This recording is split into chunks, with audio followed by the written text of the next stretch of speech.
వజానల్ infection అనేది ఈ మధ్య కాలంలో వింటూ ఉన్నాము. ఇంత కామన్ అవ్వడానికి గల కారణం ఏమిటి? దీన్ని అడ్రెస్ చేయడానికి వాట్ ఈస్ యువర్ సజెషన్?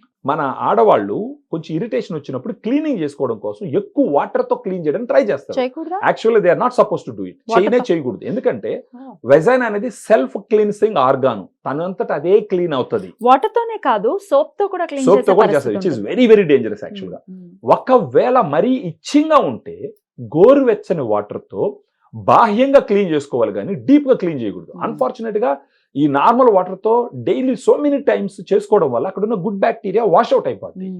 అప్పుడు అక్కడ వెజనల్ pH వచ్చి మెయింటైన్ చేసే ఛాన్స్ ఉండదు. అప్పుడు బ్యాడ్ బ్యాక్టీరియా తనంత తను గ్రో అవుతుంది. అప్పుడు అది ఇన్ఫెక్షన్స్, ఇన్ఫ్లమేషన్ అన్ని కాజ్ చేస్తుంది. ఇలాంటి సమయంలో ఏం చేస్తారంటే బేసిక్ గానే ఆడవాళ్ళు కూడా డాక్టర్ సలహా లేకుంటే నేరుగా పోయేసి anti fungals, anti bacterials, vaginal washes ఇవన్నీ తీసుకొని విరివిగా వాడతారు. ఇవన్నీ ఏం చేయగలవు? ఓన్లీ ఆ బ్యాడ్ బ్యాక్టీరియాని కంట్రోల్ చేయగలవు, కానీ అక్కడ ఉన్నటువంటి గుడ్ ఎన్విరాన్మెంట్ ని క్రియేట్ చేయలేవు. ఆ గుడ్ బ్యాక్టీరియాని పెంచలేవు. పెంచాలంటే ఏం చేయాలి? పెంచాలి అంటే ఫెమిడిలైట్ లాంటి ఒక సప్లిమెంట్ ని వాడాలి. దిస్ ఇస్ ద సప్లిమెంట్ ఫెమిడిలైట్. దీంట్లో ఒక 2 రకాల లాక్టోబాసిల్లస్ స్ట్రెయిన్స్ ఉంటాయి మేడం. వీటిని యుఎస్ నుంచి ఇంపోర్ట్ చేయించినాం. యుఎస్ లో డానిస్కో అనే ఒక కంపెనీ ఉంటుంది.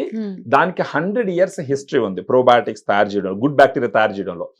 అక్కడి నుంచి ఈ స్ట్రెయిన్స్ ఇంపోర్ట్ చేయించి ఇక్కడ మనం క్యాప్సూల్స్ లో మ్యానుఫ్యాక్చర్ చేయించినాం.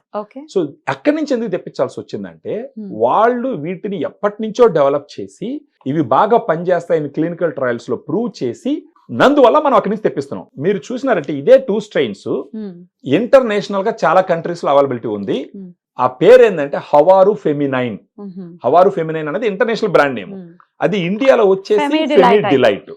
సో దీన్ని రోజుకు ఒక క్యాప్సూల్ మార్నింగ్ గానీ ఆఫ్టర్నూన్ గానీ భోజనం తర్వాత తీసుకుంటూ ఉంటే 1 నెల రోజుల పాటు వాడినారంటే వాళ్ళకి ఈ ఇచ్చింగ్ కానీ, burning sensation, white discharge, foul smell ఇవన్నీ తగ్గుతూ వస్తాయి.